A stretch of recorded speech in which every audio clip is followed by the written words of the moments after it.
Good morning student. मैं Rahul Sharma Rahul study centre में आपका स्वागत करता हूं।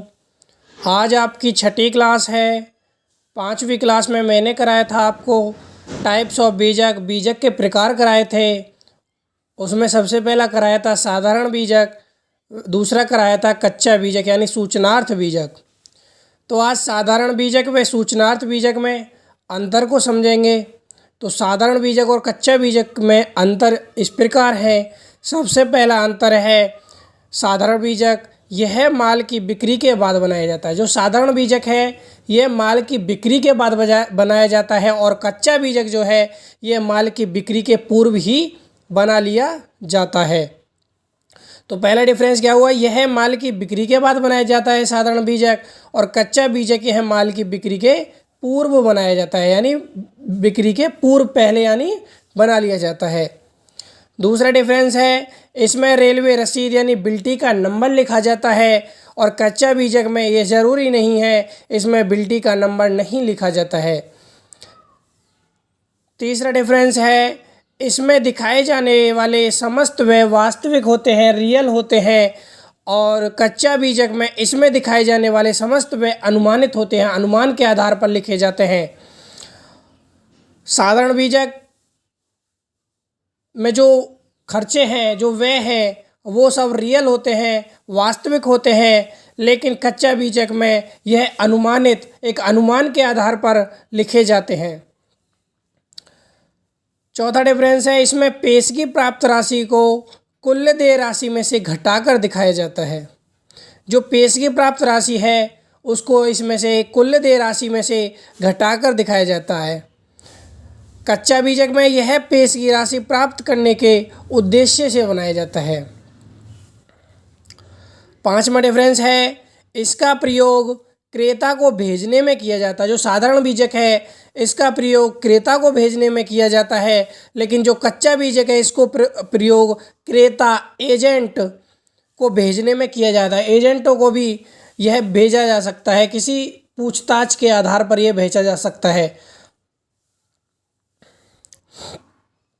छठा डिफरेंस है यह क्रेता को माल की जानकारी के उद्देश्य से बनाया जाता है। जो साधारण बीजक है क्रेता को माल की जानकारी के उद्देश्य से बनाया जाता है।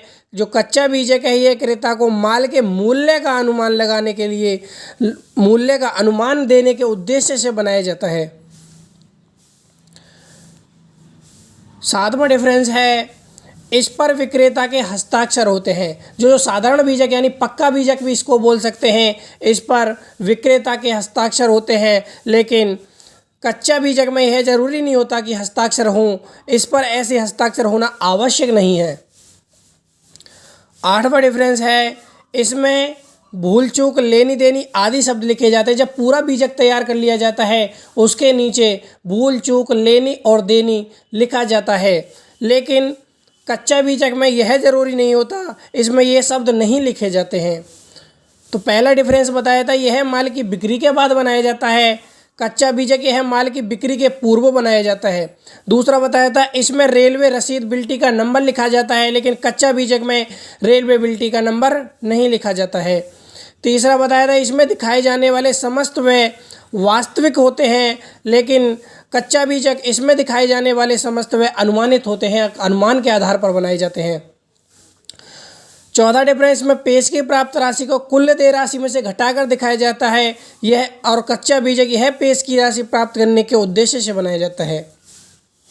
साधारण बीजक इसका प्रयोग क्रेता को भेजने में किया जाता है और कच्चा बीजक इसका प्रयोग क्रेता एजेंट को भेजने में किया जाता है। छठा डिफरेंस है यह क्रेता को माल की जानकारी के उद्देश्य से बनाया जाता है और कच्चा बीजक यह क्रेता को माल के मूल्य का अनुमान देने के उद्देश्य से बनाया जाता है। सातवां है इस पर विक्रेता के हस्ताक्षर होते हैं और कच्चा बीजक इस पर ऐसे हस्ताक्षर होना आवश्यक नहीं है।